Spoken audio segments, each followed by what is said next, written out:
The first time Daniel heard her laugh like that, it felt like a knife sliding between his ribs. Not the warm laugh he'd fallen in love with, the one that used to light up his darkest days, but sharp, dismissive, tinged with scorn. And the worst part? She wasn't alone when she said it. I mean, Daniel tries. Rachel's voice floated from the other room, followed by another chuckle. But let's be honest, he'll never be the kind of man who gets what he wants. Not really. He's too careful. Too boring. Daniel froze, his coffee mug halfway to his lips.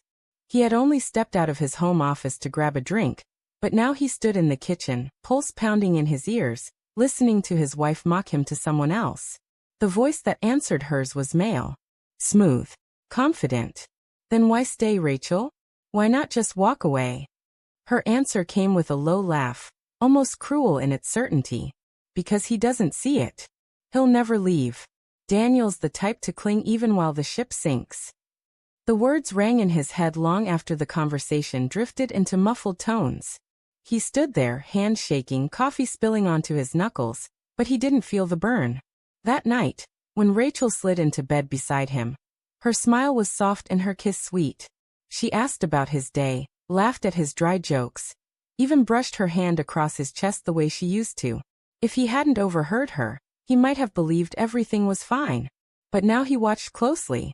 The way she angled her phone away from him when texts came through. The faint smell of cologne that wasn't his clinging to her hair. The way her eyes seemed to glaze when he talked about his projects at work. Every detail became evidence. Every silence, every distracted smile, every too quick, just a friend, explanation added another stone to the weight crushing his chest. And yet he didn't confront her. Not right away. Daniel was not impulsive by nature. His career in corporate law had taught him patience, how to wait for the right moment, how to gather facts before striking. And deep down, some part of him still hoped he was wrong. That maybe she was stressed, restless, and the cruel words he heard were just a slip, not the truth. But late at night, when Rachel thought he was asleep, she whispered into her phone. I wish I was with you right now. Or he's asleep. You don't have to worry. Each whisper tore another thread from the fabric of their marriage. The breaking point came at a dinner with friends. Rachel, always the life of the gathering, leaned across the table and told a story about Daniel's failed attempt at fixing the sink. She exaggerated every detail, turning his mistake into a spectacle. And then, she said, eyes sparkling with mischief, he actually Googled how to fix a faucet, while water sprayed everywhere. My big, serious lawyer husband brought down by a leaky pipe. The table erupted in laughter. Daniel forced a smile, but something in him snapped. He saw the way her eyes lingered on the man sitting beside her. The same smooth voice he had overheard in their living room weeks ago. The way she touched his arm just a little too long when the laughter died down. That was when Daniel remembered the clause. Years ago, when they had drafted their prenuptial agreement, Rachel had been impatient, rolling her eyes as Daniel carefully explained each line. She had signed without much thought, dismissing it as just another one of his boring lawyer habits.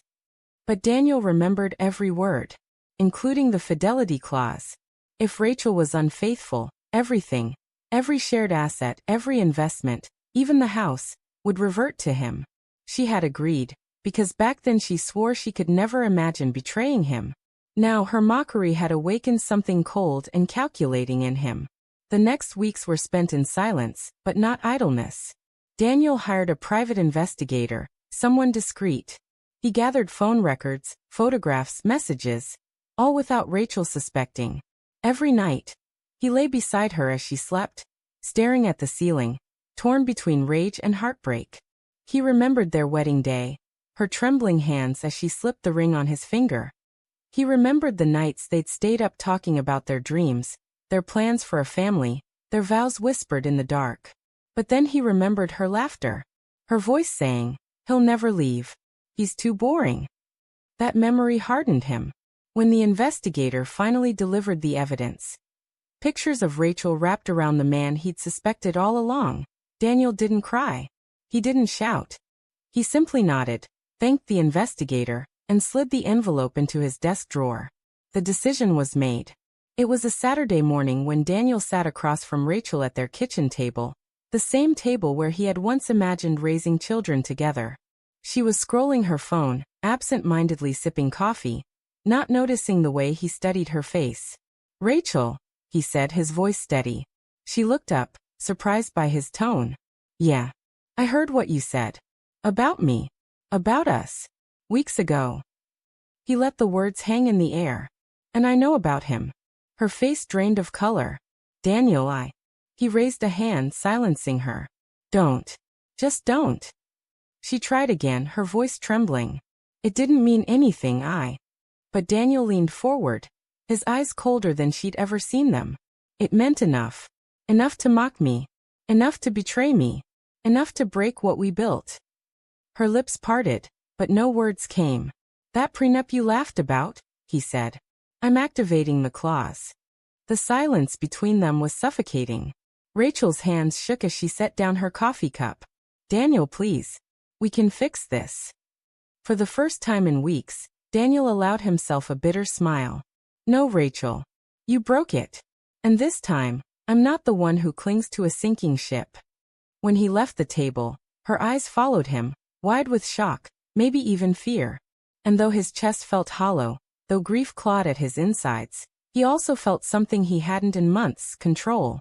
As he walked out the door, he realized the marriage had died long before he signed the papers. It had died in whispers, in laughter not meant for him, in the touch she gave another man. The hidden clause wasn't revenge. It was closure. And as the door shut behind him, Daniel knew that while Rachel had mocked him for being too careful, it was his caution, his quiet, patient watchfulness, that gave him the strength to finally let her go.